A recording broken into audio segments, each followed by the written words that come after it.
नमस्कार दोस्तों। आज है उत्तराखंड स्थापना दिवस।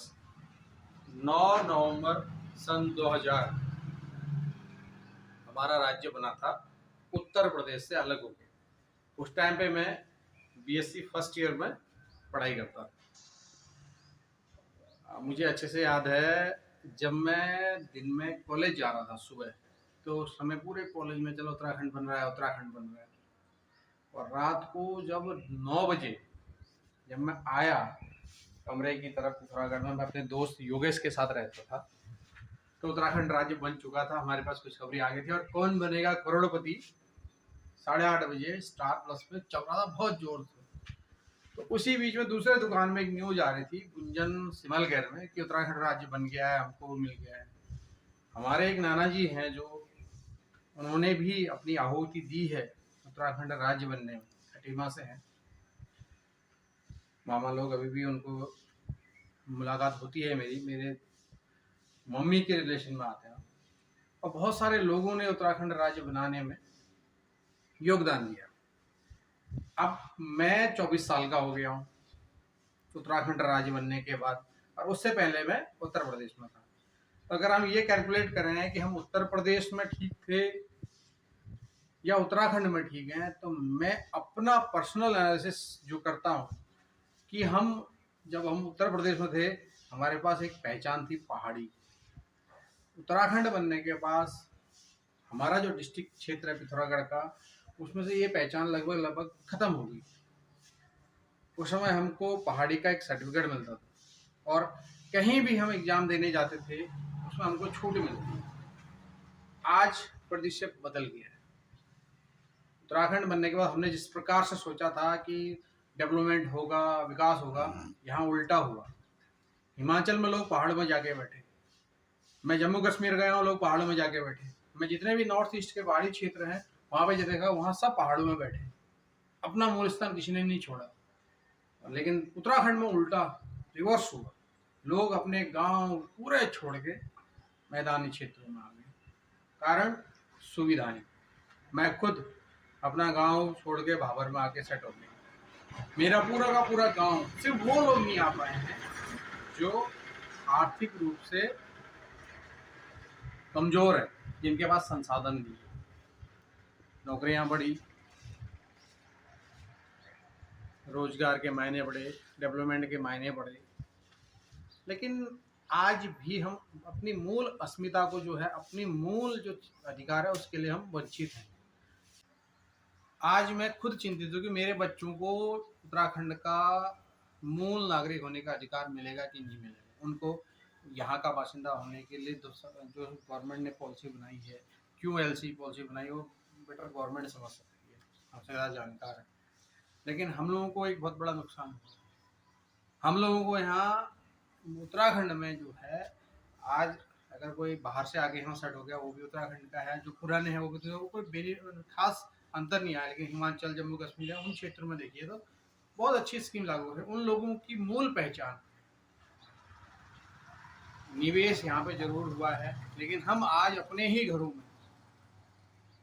लेबर बन के रह गए। हमारे सारे लोग बाहर जाके लेबरी कर रहे हैं, पहाड़ों में रोजगार नहीं है।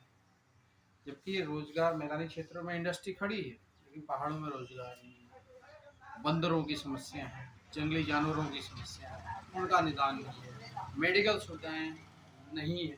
सन 2000 में भी मेरे गांव में डॉक्टर नहीं था, यूपी के टाइम पे, और आज भी नहीं है। हमको 6 किलोमीटर जाना पड़ता है डॉक्टर को दिखाने के लिए, और वो भी सरकारी डॉक्टर कभी मिलते हैं, कभी नहीं मिलते। और कभी 35 किलोमीटर पड़ता है हमारा डिस्ट्रिक्ट हेडक्वार्टर, वहाँ भी डॉक्टर नहीं होते तो रेफर कर देते हैं सुशीला तिवारी हल्द्वानी, या हल्द्वानी के किसी प्राइवेट अस्पताल में, आपकी आर्थिक स्थिति को देखते हैं। शिक्षा का स्तर हमारा वैसा का वैसा ही है, कोई अंतर नहीं आया। 12वीं के बाद हमारे यहाँ पढ़ाई के लिए सरकार ने योगदान नहीं दिया। अब दे रही है, जब भाजपा की ये सरकार कार्य कर रही है, अभी दे रही है, लेकिन बहुत डिले हो गया। एक पूरा का पूरा जनरेशन शिक्षा से वंचित हो गया। और वामपंथियों का जो वर्चस्व है वो बड़ा है, क्योंकि वो लोग अपनी बौद्धिक स्तर को बहुत ऊंचा उठाते हैं। हम लोगों का बौद्धिक स्तर बहुत कमजोर है, हम 12वीं के आगे पढ़ते नहीं हैं, और जो पढ़ते हैं वो वामपंथी विचारधारा की तरफ झुकते चले जाते हैं, क्योंकि उन्हीं का वर्चस्व है हर मीडिया संस्थान में, हर शैक्षिक संस्थान में, हर जगह जहाँ जहाँ उच्च लेवल की पढ़ाई होती है, तो आदमी उस तरफ झुकता चला जाता है, फिर वो अपने कल्चर को छोड़ देता है। आज हमारे गांव में हम लोगों ने बाहर के कल्चर को तो अडॉप्ट कर लिया, लेकिन अपने कल्चर को अडॉप्ट करने में हमको शर्म आती है। गवर्नमेंट अभी कोशिश कर रही है, ये जो 2014 के बाद परिवेश चेंज हुआ है, उसमें सरकार कोशिश कर रही है, लेकिन हम लोगों का मनोभाव ऐसा हो गया है, हम लोगों का विचार ऐसा हो गया है कि हम लोग उस चीज़ को अडॉप्ट नहीं कर पा रहे हैं। हमें शर्म लगती है अपना सभ्यता, अपनी पहचान को बताने में। गढ़वाली, मैंने ये चीज़ नोट की, गढ़वाल वाला अपने व्यक्ति से गढ़वाली में बात करता है, लेकिन कुमाऊँ का क्षेत्र का व्यक्ति कुमाऊँ में बात नहीं करता। पैसे के बेस का ज़्यादा जोर हो गया है, आपसी रिश्ते कमज़ोर हो गए हैं। बहुत सारे ऐसे फैक्टर हैं जो गवर्नमेंट उठाने की कोशिश कर रही है। बहुत कार्य होने बाकी हैं। मूल निवास का जो एक क्वेश्चन आज उठ रहा है, कल के दिन ये बहुत बड़ा मुद्दा बनेगा, तो उसको हैंडल करना बहुत ज़रूरी है। सरकार को हमारी रिक्वेस्ट है कि उस क्षेत्र में ज़्यादा जल्दी काम करे। बाहर के लोग यहाँ आके बैठ गए, हमारी पूरी पहचान मिटा दी है उन्होंने। पैसे वाले लोग यहाँ पे आके बैठ गए हैं, क्योंकि उन लोगों के पास बहुत पैसा है और वो यहाँ की ज़मीनें खरीद के हमको वहाँ पे अपने ही अधिकारों से वंचित कर रहे हैं। तो ये आज एक बहुत बड़ी समस्या है, जो भविष्य में बहुत बड़ा एक झगड़े का कारण बनेगी हमारे उत्तराखंड में। हम लोगों को अपनी पावर नहीं है, अपनी जो सांस्कृतिक विरासत है उसको आगे बढ़ाने के लिए जो भी गवर्नमेंट सपोर्ट कर रही है, हमारे पास एक बहुत बढ़िया आधार संरचना नहीं है।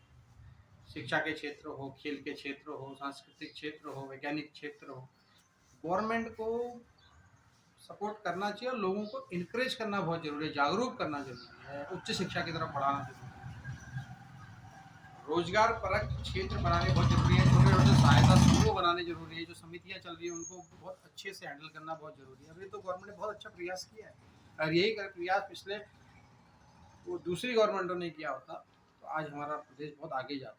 सिर्फ पैसे पे हम अपने राज्य का विकास नहीं कर सकते। ये मेरी पर्सनल बहुत छोटी छोटी वो हैं जो मुझे महसूस हुई हैं पिछले 24 साल में, जब मैं उत्तराखंड बनने के बाद और उत्तर प्रदेश से अलग होने के बाद। बहुत बहुत धन्यवाद।